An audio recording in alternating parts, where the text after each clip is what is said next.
جو 1400 سال سے پڑھی جا رہی ہے، 1400 سال سے سنی جا رہی ہے، رمضان میں اس کو پڑھا جاتا ہے، نمازوں میں اس کی تلاوتیں ہوتی ہے، لیکن دنیا کا کوئی آدمی، دنیا کا کوئی مومن، یہاں تک کہ دنیا کا کافر کوئی یہ نہیں کہہ سکتا کہ اس کو سن کر مجھے بور محسوس ہو رہا ہے یا اس کو سننے کی مجھے ضرورت نہیں ہے۔ ہر انسان، کوئی مومن ہو، کوئی مسلم ہو، وہ کتنا بھی بڑا پڑھا لکھا ہو، وہ کتنا بھی بڑا جاہل ہو، وہ قرآن کریم کو سنتا ہے، اس کے دل کی کایا پلٹ جاتی ہے۔ وہ قرآن کریم کو سنتا ہے، اس کا ذہن تبدیل ہو جاتا ہے۔ وہ قرآن کو سنتا ہے، اس کے دل کے اندر نرمی پیدا ہوتی ہے۔ وہ قرآن سنتا ہے، اس کے دلوں کے اندر انقلاب پیدا ہوتا ہے۔ یہ وہ قرآن کریم ہے جس نے لوگوں کی زندگیاں بدل دی ہے۔ یہ وہ قرآن کریم ہے جس نے لوگوں کو کفر و شرک سے ہٹا کر ان کو توحید کی دعوت دی ہے۔ عرب کے اندر جب لوگ شرک کے اندر مبتلا تھے، عرب کے اندر جب لوگ کفر کے اندر مبتلا تھے، عرب کے اندر لوگ جب بتوں کی پوجا کیا کرتے تھے، قرآن کے آنے کے بعد انہوں نے دعوتیں دی، اے لوگوں آؤ، اپنے رب کی طرف آؤ، تمہارا معبود ایک ہے، اس کے علاوہ تمہارا کوئی معبود نہیں ہے، سجدہ ہوگا تو اس کو ہوگا، عبادت ہوگی تو اس کی ہوگی، اس کے علاوہ کسی کی نہیں ہو سکتی۔ قرآن کریم کے نازل ہونے کے بعد، قرآن کریم کے آنے کے بعد عرب کے اندر وہ انقلاب پیدا ہوا ہے، عرب کے اندر وہ تبدیلی آئی ہے کہ دنیا کی تاریخ جب اس کو لکھتی ہے اور اس کو پڑھتی ہے، ان کے آنکھوں سے آنسو جاری ہو جاتے ہیں۔ یہ وہ قرآن ہے جس کے بارے میں پیارے آقا صلی اللہ علیہ وسلم نے فرمایا کہ جو انسان قرآن کریم پڑھتا ہے اور پڑھاتا ہے وہ اللہ کے نزدیک سب سے محبوب اور سب سے مقرب ہے۔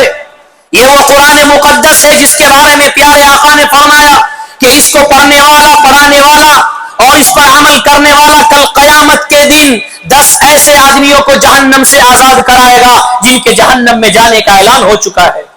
یہ وہ قرآن کریم ہے کہ کل قیامت کے دن یہ 10 ایسے آدمیوں کی سفارش کرے گا جن کے جہنم میں جانے کا اعلان ہو چکا ہے۔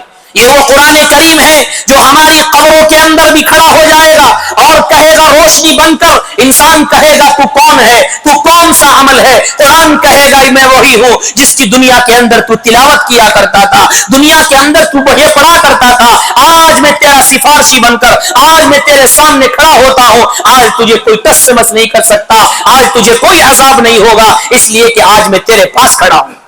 یہ وہ قرآن ہے جو انسان قرآن سے جڑ جاتا ہے، جو انسان قرآن سے اپنا تعلق قائم کر لیتا ہے اور قرآن کریم کے مطابق اپنی زندگی گزارتا ہے، اس کی دنیا بھی کامیاب ہے، اس کی آخرت بھی کامیاب ہے۔ کیا کیا فضائل بیان کیے جائیں؟ قرآن کریم کو سننے کے بعد وہ لوگ جن کے دلوں کے اندر کفر اور شرک بھرا ہوا تھا، کیا تاریخ بتائیں؟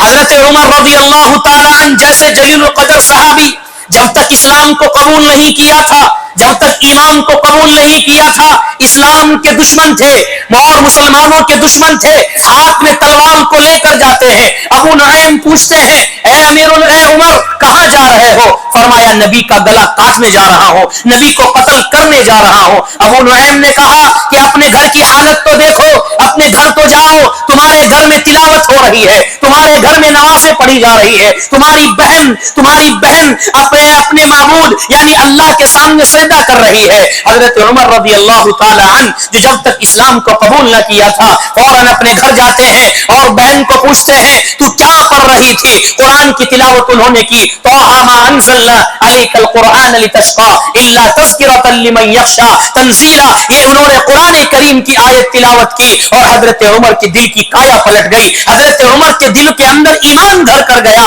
ان کے آنکھوں سے آنسو جاری ہو گئے اور چل دیے۔ پوچھنے والے پوچھتے ہیں کہاں جا رہے ہو؟ کہ نبی کے دامن میں جا رہا ہوں، نبی کے پاس جا رہا ہوں۔ نبی علیہ الصلوۃ والسلام تشریف فرما ہے، سامنے عمر ہے، صحابہ ڈر گئے، کہا یا رسول اللہ حضرت عمر آ رہے ہیں، ہو سکتا ہے آپ کو قتل کر دے، ہو سکتا ہے آپ کا سر تن سے جدا کر دے، ہم کہاں جائیں؟ آپ ذرا چھپ جائیں۔ نبی نے فرمایا اے میرے صحابہ ڈرنے کی ضرورت نہیں ہے، آج عمر آ نہیں، آج عمر کو رات کی دعا لا رہی ہے، عمر کو رات کی دعا لا رہی ہے. آج عمر سر کاٹنے نہیں سر جھکانے آ رہا ہے. آج عمر اسلام کو مٹانے نہیں اسلام کو اپنانے آ رہا ہے. آج عمر ایمان کو ختم کرنے نہیں ایمان کو اپنے دلوں کے اندر بسانے آ رہا ہے. حضرت عمر نے آ کر کلمہ پڑھا. کون تھا ان کو کلمہ پڑھانے والا؟ کیا صفت تھی ان کے اندر؟ کیا چیز تھی ان کے اندر؟ یہ اللہ کے پیارے حبیب صلی اللہ علیہ وسلم کی دعا تھی اور قرآن کا سننا تھا کہ ان کے دل کی حالت بدل گئی, ان کے دل کی کیفیت بدل گئی. یہ وہ قرآن ہے, یہ وہ قرآن ہے کہ جو اسلام کے دشمن تھے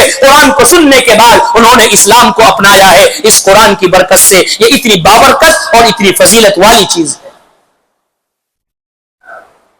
ولید ابن مغیرہ رضی اللہ تعالی عنہ, کون نہیں جانتا, جب تک کہ ایمان کو قبول نہ کیا تھا, ایمان نہیں لائے تھے, اس وقت تک ابو جہل نے ان کو کہا کہ جاؤ پیارے آقا صلی اللہ علیہ وسلم کے پاس, ان کو کہو کہ اپنی تلاوت سے باز آ جائے. کیا کہا؟ ان کو کہو کہ اپنی تلاوت سے باز آ جائے. سنا ہے تم کوئی قرآن کی تلاوت کرتے ہو, لوگ تمہارے دیوانے ہو جاتے ہیں, لوگ تمہارے اسلام کے اندر داخل ہو رہے ہیں. ولید ابن مغیرہ ان کو روکنے کے لیے آیا. پیارے آقا صلی اللہ علیہ وسلم نے کہا کہ ذرا رکو, میں کچھ چند آیتیں تمہارے سامنے پڑھتا ہوں. چنانچہ ولید ابن مغیرہ نے کہا کہ ٹھیک ہے ذرا پڑھے. پیارے آقا صلی اللہ علیہ وسلم نے اپنی زبان مبارک سے تلاوت شروع کی. تلاوت کیا تھی؟ وہ تو بجلیاں تھی. تلاوت کیا تھی؟ وہ تو دل کی کایا پلٹنی تھی. ولید ابن مغیرہ نے جب یہ قرآن کریم کی آیتیں سنی, فوراً ابو جہل کو کہا, اے ابو جہل, میں کوئی قرآن سن کر آیا ہوں, میں کوئی کتاب سن کر آیا ہوں. خدا کی قسم وہ کتاب کسی انسان کی نہیں ہے. خدا کی قسم وہ کتاب کسی دنیا والے کی نہیں ہے. خدا کی قسم وہ کتاب کسی مخلوق کی نہیں ہے. وہ کتاب قرآن وہ کتاب ہے, وہ اللہ کی کتاب ہے. اس لیے کہ آج تک میں نے ایسی قرآن ایسی کتاب نہیں سنی ہے. ولید ابن مغیرہ کی دل کی کایا پلٹ گئی اور ایمان کو قبول کر لیا. کتنے واقعات قرآن کے بارے میں ہے, کہاں کہاں تک سنائے جائیں. قرآن کریم کو سننے کے بعد دل کی حالت بدلی ہے. کافروں کی دل کی حالت بدلی ہے, مشرکوں کی دل کی حالت بدلی ہے. آج مسلمان قرآن سنتا ہے, آج قرآن سنتا ہے, قرآن پڑھتا ہے. ہماری زندگیوں کے اندر انقلاب کیوں نہیں؟ کیوں نہیں؟ اس لیے کہ ہمارے دل گندے ہو چکے ہیں, ہمارے دل گناہوں کی وجہ سے کالے ہو چکے ہیں. اس کے سیاہی کی وجہ سے, دل کے کالے ہونے کی وجہ سے آج ہمارے دلوں پر قرآن اثر نہیں کر رہا ہے. نہیں تو قرآن سنے اور اس کا اثر نہ ہو, ایسا نہیں ہو سکتا. قرآن اپنی تاثیر پیدا کرتا ہے لیکن اس کو قبول کرنے والے کی صلاحیت ہونی چاہیے. آج ہمارے اندر ختم ہو چکی ہے, اس لیے کہ ہم گناہوں کے اندر مبتلا ہیں. یہ لیلۃ القدر, یہ شب قدر, یہ آخری عشرہ ہمیں پیغام دیتا ہے کہ اپنی زندگی کو بدلو, اپنی زندگی کے اندر انقلاب پیدا کرو. یہ قرآن کی تکمیل ہمیں پیغام دیتی ہے, اپنی زندگیوں کے اندر انقلاب پیدا کرو. تمہاری زندگی قرآن کے مطابق ہوگی. تم نے سن لیا بس کافی نہیں, پڑھ لیا کافی نہیں, پڑھنے کے بعد, سننے کے بعد تمہاری زندگی اس کے مطابق ہوگی. تم دنیا کے اندر بھی کامیاب ہو اور آخرت کے اندر بھی کامیاب ہو. جب تم نے اپنے ہاتھوں میں قرآن کریم کو پکڑ لیا اور قرآن کے مطابق تمہاری زندگی ہوگی, خدا کی قسم دنیا کی کوئی چیز تمہیں برباد نہیں کر سکتی. خدا کی قسم جب تمہارے ایک ہاتھ میں قرآن ہوگا, ایک ہاتھ میں سنت رسول ہوگی, تو خدا کی قسم کوئی ظالم تمہارے اوپر ظلم نہیں کر سکتا. آج ہمارے اوپر حالات آ رہے ہیں, آج ہم اس کو ستایا جا رہا ہے, آج ہمارے اوپر ظلم و ستم ہے. کیوں ہے؟ اس کی وجہ یہی ہے کہ ہم نے قرآن کو بھی چھوڑ دیا ہے, ہم نے حدیث پاک اور سنت رسول کی اطاعت بھی چھوڑ دی ہے. آج اس کو چھوڑنے کی وجہ سے ہمارے اوپر یہ حالات آ رہے ہیں. یہ آخری عشرہ اور یہ لیلۃ القدر ہمیں پیغام دیتی ہے کہ آؤ اپنی زندگیوں کو بدلو. رمضان تو آیا, رمضان چلا گیا اور چلا جائے گا چند دن کے بعد.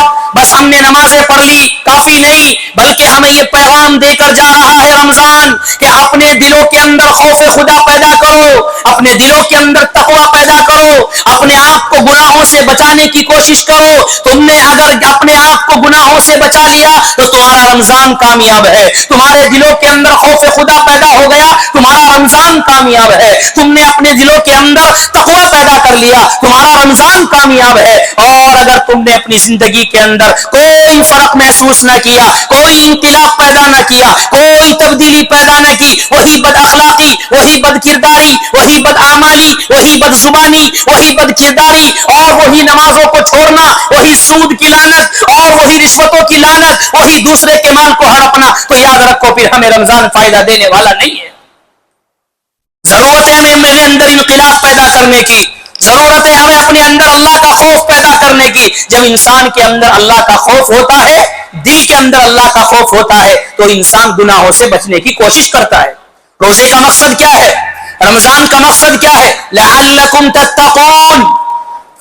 قرآن یہ چاہتا ہے, تقاضا کرتا ہے, اور یہ چاہتا ہے کہ تم کو تقوی دار بنائے, پرہیزگار بنائے, متقی بنائے. تمہارے دلوں کے اندر خوف خدا پیدا ہو, تمہارے دلوں کے اندر اللہ کا ڈر پیدا ہو. جب تک ہمارے دلوں کے اندر اللہ کا ڈر پیدا نہیں ہوگا, اس وقت تک ہم کامیاب نہیں ہو سکتے.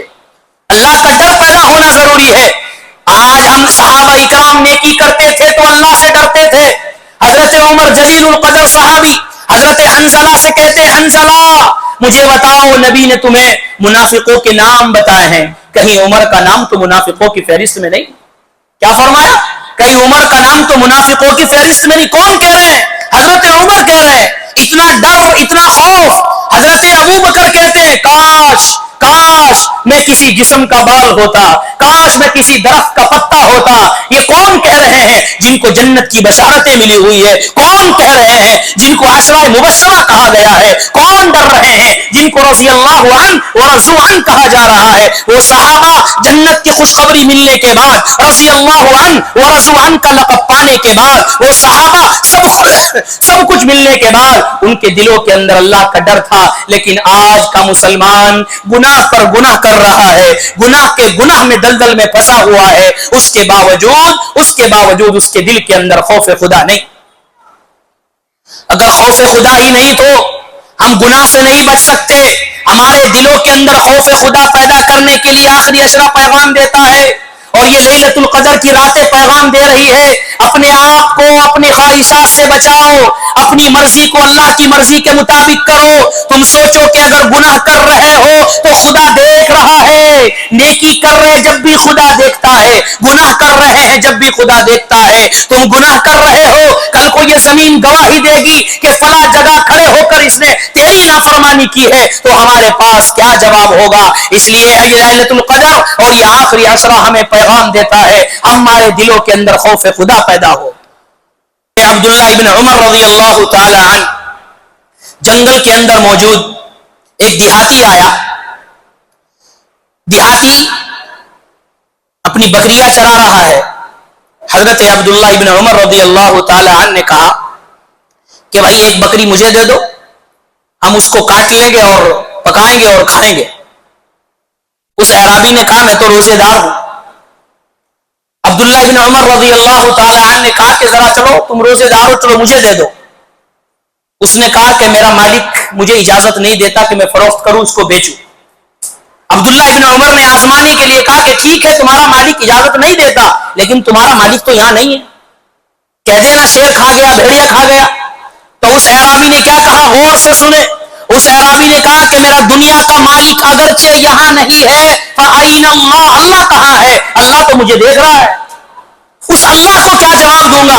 اس کے سامنے جھوٹ بول دوں گا, اس کے سامنے اس کو دھوکہ دے دوں گا, لیکن اللہ کے سامنے کل کو مجھے کل قیامت کے دن کیا منہ دکھانا ہے؟ یہ ڈر اور یہ خوف ان کے دلوں کے اندر تھا, یہ خشیت ان کے دلوں کے اندر تھی. حضرت عبداللہ ابن مبارک رحمت اللہ علیہ کتنے بڑے بزرگ گزرے ہیں, پوری زندگی حدیث پڑھائی, پوری زندگی درس دیا, آخری عمر ہے, اپنی رخساروں کو زمین پر رگڑ رہے ہیں اور کہہ رہے ہیں اللہ مجھے معاف فرما دے. حدیث پڑھانے والے, پوری زندگی حدیث کا درس دینے والے, پوری زندگی سنت رسول کا درس دینے والے, رات کو اٹھ کر اللہ کے سامنے رو رہے ہیں. یہ ہے وہ تقوی, یہ ہے وہ خوف خدا.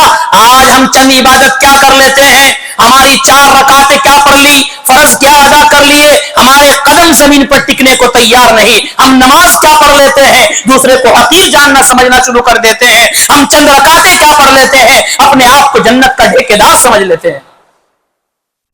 اس لیے فرمایا گیا ان راتوں میں اللہ رب العزت مغفرت فرماتا ہے. اللہ رب العزت فرماتا ہے لو بلغت ذنوبک عناق السماء، اے لوگو، اے میرے بندو، اگر تمہارے گناہوں کی وجہ سے آسمان کالا ہو جائے، تمہارے گناہوں کی نحوست کی بدولت آسمان کے ستارے تم کالے کر دو، پورے آسمان کو کالا کر دو، پوری دنیا کو تمہارے گناہوں کی وجہ سے کالی پڑ جائے، لیکن ایک مرتبہ تم سچے دل سے جب میرے دربار میں آ کر مجھے پکارو گے اور میرے سامنے گڑ گڑاؤ گے اور توبہ اور استغفار کرو گے، خدا کی قسم دوست کو منانے میں دیر لگ سکتی ہے، خدا کی قسم رشتہ داروں کو منانے میں دیر لگ سکتی ہے، خدا کی قسم دوست و احباب کو منانے میں دیر لگ سکتی ہے، خدا کی قسم اولاد کو منانے میں دیر لگ سکتی ہے، لیکن میرے خدا کو منانے میں دیر نہیں لگتی.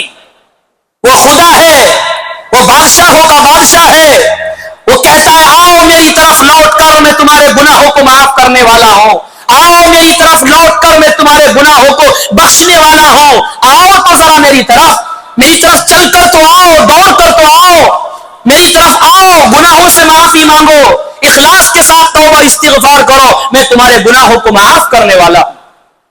حضرت موسیٰ علیہ السلام کے زمانے میں ایک آدمی بڑا گنہگار تھا. بستی والوں نے باہر نکال دیا کہ اس کی نحوست پوری بستی میں پھیل رہی، اس کو باہر نکال دیا جائے.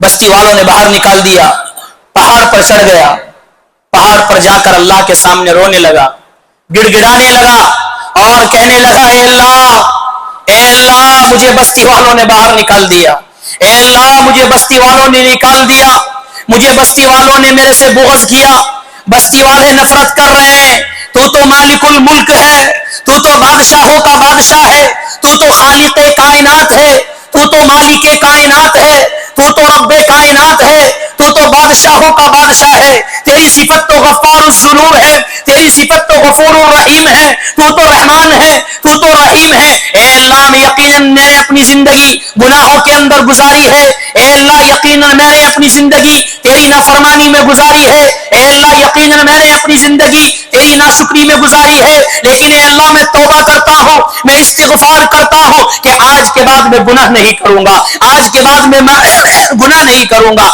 آج کے بعد تیری ناشکری نہیں کروں گا، آج کے بعد تیری نافرمانی نہیں کروں گا. یہ دعا کر رہا ہے، دعا ختم ہوئی، ادھر اس کا انتقال ہو جاتا ہے. موسیٰ علیہ السلام پر وحی آتی ہے، موسیٰ جاؤ فلاں بندہ ہے، جنگل کے اندر ہے، اس کا انتقال ہو گیا ہے، اس کی جنازے کی نماز پڑھو. موسیٰ علیہ السلام جاتے ہیں تو دیکھتے ہیں اور کہتے خدا یہ تو وہی بندہ ہے جس کو بستی والوں نے باہر نکالا تھا، یہ تو وہی بندہ ہے جس کو بستی والوں نے باہر نکال کر پھینک دیا تھا، اس نے تو ہمیشہ تیری نافرمانی کی ہے. اللہ نے فرمایا موسیٰ اس نے یقیناً میری زندگی کے اندر میری نافرمانی کی ہے، یقیناً زندگی کے اندر پوری زندگی اس نے میری نافرمانی میں گزاری ہے، لیکن اس نے آخری وقت میں توبہ کر لی، آخری وقت میں استغفار کر لیا، اس نے اپنے دل سے اخلاص کے ساتھ مجھے یاد کر لیا، میں نے اس کی توبہ کو قبول کر لیا. اور اے موسیٰ سن لو جس نے اس کی جنازے کی نماز پڑھی، خدا کی قسم، میرے علو شان کی قسم، میری عزت کی قسم، جنازے کی نماز پڑھنے والوں کی مغفرت کر دی جائے گی. مغفرت کس کی ہو رہی ہے؟ جنازے کی نماز پڑھنے والوں کی مغفرت ہو رہی ہے. کس کی جنازے کی نماز؟ جس کی گناہوں کے اندر زندگی گزری ہے. لیکن اللہ اتنا غفور الرحیم ہے، اتنا رحمان و رحیم ہے اپنے بندوں پر کہ جب انسان اس کو پکارتا ہے، اس کی آواز کو سنتا ہے، اس کے گناہوں کو معاف فرما دیتا ہے. کتابوں کے اندر لکھا ہے کہ اللہ رب العزت نے ایک آدمی کا انتقال ہوا، فرشتوں کو حکم دیا اس کو جہنم کے اندر ڈال دو، اس کے اعمال اس قابل ہے کہ اس کو جہنم کے اندر ڈال دو. فرشتے آئے، جہنم کے اندر لے جانے کے لیے آئے. اللہ نے پھر حکم کیا جنت والے فرشتوں کو کہ آؤ اس کو جنت کے اندر ڈالو. فرشتے حیران، اے اللہ ابھی تو جہنم کا حکم تھا، اتنے میں جنت کا حکم کیسے؟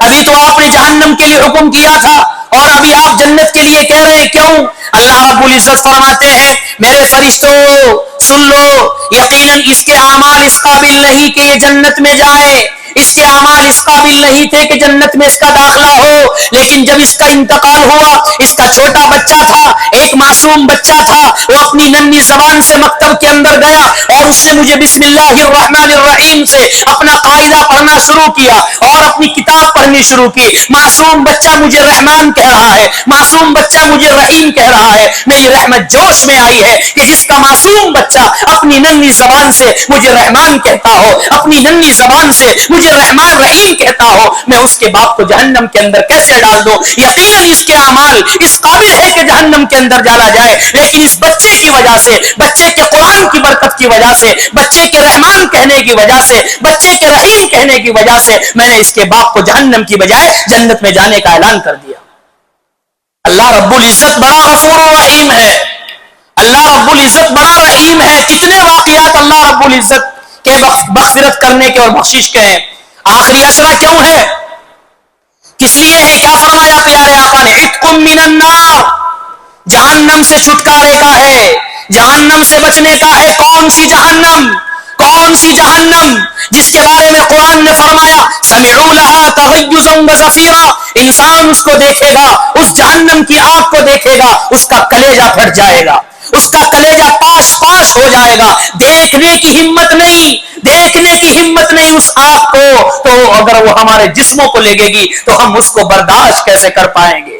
اس جہنم سے بچنے کا یہ آخری عشرہ ہے، اس جہنم سے بچنے کا آخری عشرہ ہے جس کے بارے میں پیارے آقا نے فرمایا لوگوں سنو، جہنم کا سب سے ہلکا عذاب کیا ہوگا؟ جہنم کا سب سے ہلکا عذاب یہ ہے کہ جہنمی لوگوں کو جوتے پہنائے جائیں گے، آگ کے جوتے پہنائے جائیں گے، آگ کے چپل پہنائے جائیں گے، وہ آگ کے چپل پہنیں گے، آگ کے جوتے پہنیں گے، پہننے کی وجہ سے ان کا دماغ کھول جائے گا اور ہانڈی کی طرح، جس طرح ہانڈی میں پانی پکتا ہے یا سبزی پکتی ہے اور پکنے کے بعد جو آوازیں آتی ہے اس طرح اس کے دماغ سے آوازیں آئے گی۔ یہ کوئی ویسا عذاب نہیں، یہ سب سے ادنا عذاب، سب سے ہلکا عذاب۔ یہ فرمایا جب سب سے ہلکا عذاب یہ ہوگا، سب سے ادنا عذاب یہ ہوگا کہ ہماری کھوپڑیاں ختم ہو جائے گی، ہمارے اندر کی اطریا وہ گل جائے گی۔ سب سے ادنا عذاب، سب سے ہلکا عذاب اتنا ہے تو سب سے بڑا عذاب کیسا ہوگا؟ کون سے جہنم سے بچنے کا حکم کیا میرے آقا نے آخری عشرے میں؟ بچو اس جہنم کی آگ سے کہ جس میں سانپ اونٹوں کے مانند ہوگے۔ پیارے آقا نے فرمایا تم دنیا کے سانپوں سے ڈرتے ہو، پیارے آقا نے فرمایا تم دنیا کے سانپوں سے ڈرتے ہو، ڈرو جہنم کے سانپوں سے جن کی مقدار اونٹ کے برابر ہوگی۔ کیا فرمایا؟ اونٹ کے برابر ہوگی، اونٹ کے برابر سانپوں کی مقدار ہوگی۔ اس وقت جہنم کی آگ سے اور جہنم کے سانپوں سے کیسے بچو گے؟ کیا فرمایا میرے آقا نے؟ بچو اس جہنم کی آگ سے کہ جس کی گہرائی کو آج تک کوئی ناپ نہ سکا۔ ایک انسان پتھر ڈالتا ہے، پتھر 70 سال تک، 70,000 سال تک جا رہا ہے لیکن پتھر اس کی گہرائی تک نہیں جا سکا۔ بچو اس جہنم کی آگ سے، فرمایا میرے آقا نے بچو اس جہنم کی آگ سے اس آخری عشرے میں کہ جس کی ایک لگام کو، جس کی ایک زنجیر کو 70,000 فرشتے کھینچ کر لا رہے ہوگے، جس کی ایک زنجیر کو، جس کی ایک لگام کو 70,000 فرشتے کھینچ کر لا رہے ہو، 70,000 فرشتے اس کو پکڑ کر لا رہے ہو، وہ جہنم کیسی ہوگی؟ اس سے بچنے کا حکم اس آخری عشرے میں ہمیں دیا گیا ہے۔ آخری عشرہ عتق من النار، جہنم سے بچنے کا ہے، لہذا ہمیں یہ پیغام ملتا ہے ہمیں اپنے آپ کو جہنم سے بچانا ہے۔ اور جہنم سے بچنے کا راستہ کیا ہے؟ قرآن پر عمل۔ جہنم سے بچنے کا راستہ اپنے دلوں کے اندر خوف خدا، اور تیسرا راستہ یہ ہے کہ اپنی زندگی کو پیارے آقا صلی اللہ علیہ وسلم کی سنتوں کے مطابق کی جائے، ان کی اطاعت کی جائے، ان کی فرما برداری کی جائے، ان سے محبت کی جائے۔ جب ہمارے دلوں کے اندر نبی کی محبت ہوگی، ہمارے دلوں کے اندر نبی کی محبت ہوگی، اطاعت ہوگی، فرما برداری ہوگی، تو یقین ہم جہنم کی آگ سے بچ جائیں گے۔ اور اگر ہمارے دلوں کے اندر نبی کی محبت نہیں، نبی کی اطاعت نہیں، نبی کی سنت نہیں، تو پھر ہم جہنم کی آگ سے بچنے کے اعمال ہمارے پاس نہیں۔ صحابہ اکرام کے پاس کیا تھا؟ نبی کی محبت تھی، اور نبی کی محبت کے ساتھ نبی کی اطاعت تھی۔ صحابہ اکرام سنتے تھے، فوراً اس پر عمل کرتے تھے۔ کیسے کیسے واقعات تاریخ کے اندر موجود ہے۔ پیارے آقا نے حضرت ابو بکر کو فرمایا اے ابو بکر ہجرت کرنے کا وقت قریب ہے. کیا فرمایا؟ ہجرت کرنے کا وقت قریب ہے. حضرت ابو بکر فرماتے ہیں کہ جب سے میرے اپنے آقا صلی اللہ علیہ وسلم کا حکم سنا ہے کہ ہجرت کا وقت قریب ہے, کبھی بھی حکم ہو سکتا ہے, رات کو سونا چھوڑ دیا کہ کہیں نبی کا حکم نہ آ جائے. رات کو سونا چھوڑ دیا, کہیں رات کو آواز نہ لگ جائے کہ ابو بکر نکلو. یہ ہے اطاعت, یہ ہے فرما برداری, یہ ہے نبی کی محبت. پیارے آقا بیٹھے ہوئے ہیں, تشریف فرما ہے, صحابہ آ رہے ہیں. اللہ کے پیارے حبیب نے فرمایا جو جہاں پر ہے وہیں پر بیٹھ جائے. کیا فرمایا؟ جو جہاں پر ہے وہیں پر بیٹھ جائے. ایک صحابی کا پیر اوپر تھا, ایک نیچے تھا, وہ وہیں پر بیٹھ گئے. مجلس ختم ہوئی, پیارے آقا نے ان صحابی سے پوچھا تم ایسے کیوں بیٹھے ہو؟ تمہارے بیٹھنے کی کیفیت اور بیٹھنے کا طریقہ الگ کیوں ہے؟ تمہارا ایک قدم اوپر ہے, ایک قدم نیچے ہے, کیا وجہ ہے؟ ان صحابی نے فرمایا پیارے آقا جب آپ نے حکم کیا تھا, جب آپ نے حکم کیا تھا اس وقت میرا ایک قدم اوپر تھا, ایک قدم نیچے تھا. اگر میں ایک قدم آگے بڑھا لیتا آپ کے حکم کی نافرمانی ہو جاتی, ایک قدم نیچے کر لیتا آپ کے حکم کی نافرمانی ہوتی. میرا جہاں قدم تھا, جسم تھا, میں آپ کے حکم کی اطاعت کرتے ہوئے وہیں پر بیٹھ گیا. اس لیے میرے بیٹھنے کی کیفیت یہ ہو رہی ہے. یہ ہے وہ صحابہ کہ زبان سے الفاظ مکمل نہیں ہوتے تھے نبی کے, اس پر عمل پہلے کر کے دکھاتے تھے. زبان سے مکمل الفاظ نہیں ہوتے تھے لیکن صحابہ اکرام فوراً اس پر عمل کر کے دکھاتے تھے اور محبت کی مثالیں بیان فرمائی کہ نبی سے محبت کیا ہوتی ہے, نبی کی اطاعت کیا ہوتی ہے, نبی کی فرما برداری کیا ہوتی ہے. کون جانتا تھا صحابہ کو قرآن سے جڑنے کے بعد اور نبی سے جڑنے کے بعد لوگوں نے ان کو پہچانا, قرآن نے ان کی تعریف کی اور پھر صحابہ نے کیا محبت کر کے لوگوں کو دکھلائی کہ دنیا اس کی مثال بیان کرنے سے قاصر ہے, دنیا اس کو بیان نہیں کر سکتی. حضرت بلال رضی اللہ تعالی عنہ پیارے آقا صلی اللہ علیہ وسلم کی وفات کے بعد اپنے ملک چلے گئے کہ جب نبی نہیں تو میں کیا کروں گا, جب پیارے آقا ہی نہیں تو میں کیا کروں گا. چنانچہ خواب میں آئے پیارے آقا صلی اللہ علیہ وسلم, حضرت بلال سے کہا بلال ہمارے شہر ہی آنا چھوڑ دیا. کیا فرمایا؟ ہمارے شہر ہی آنا چھوڑ دیا. حضرت بلال کے خواب میں جیسے ہی آئے فوراً کھڑے ہوئے, سواری پر سوار ہوئے, مدینہ کے اندر تشریف لائے. مدینہ کے اندر کوہرام مچ گیا, مدینہ کے اندر کوہرام مچ گیا.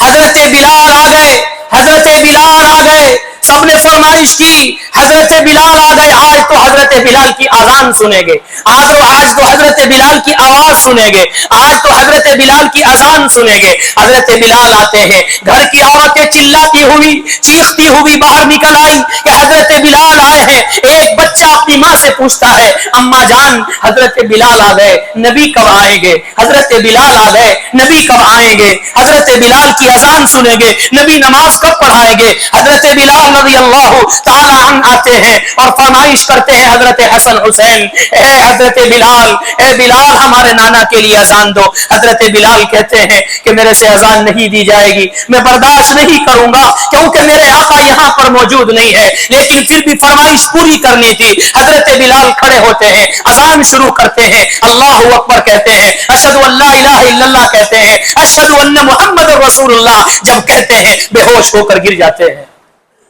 یہ ہے حضرت بلال کی محبت, یہ ہے ان کی اطاعت اور فرما برداری. جو آخری اشرا ہمیں پیغام دیتا ہے, آخری بات یہ آخری اشرا, یہ آگ لیلۃ القدر ہمیں پیغام دے رہی, اپنی زندگیوں کے اندر انقلاب پیدا کرے. رمضان گزر جائے گا لیکن ہماری زندگیوں کے اندر انقلاب آنا چاہیے. جیسے ہمیں نمازوں کی پابندی اب کر رہے ہیں, تہجدوں کی پابندی اب کر رہے, تلاوت کی پابندی اب کر رہے, ذکر و اذکار کی پابندی اب کر رہے. جیسے ہمارے بچے اب عبادتوں کے اندر مشغول, ہماری گھر کی عورتیں, ہماری بہنیں تہجدوں کے اندر مشغول, ذکر و اذکار کے اندر مشغول, تلاوت قرآن کے اندر مشغول. ہمارا نہج یہ ہونا چاہیے کہ ہمیں اپنی زندگی کو بدلنا ہے اور ہماری زندگی ساری کی ساری رمضان کی طرح گزرنی چاہیے. ہماری مسجدیں پوری بھرنی چاہیے. جیسے ہمیں ہر نماز میں یہاں پر مسجدیں پھول بھری ہوئی نظر آتی ہے, لیکن افسوس اور افسوس رمضان چلا جاتا ہے تو یہ آواز دیتی ہے مسجدیں, کہاں چلے گئے وہ مقتدی؟ کیا زمین نکل گئی؟ کیا آسمان نکل گیا؟ کیا انہوں نے اپنے گھر تبدیل کر لیے؟ کیا وہ دنیا سے چلے گئے؟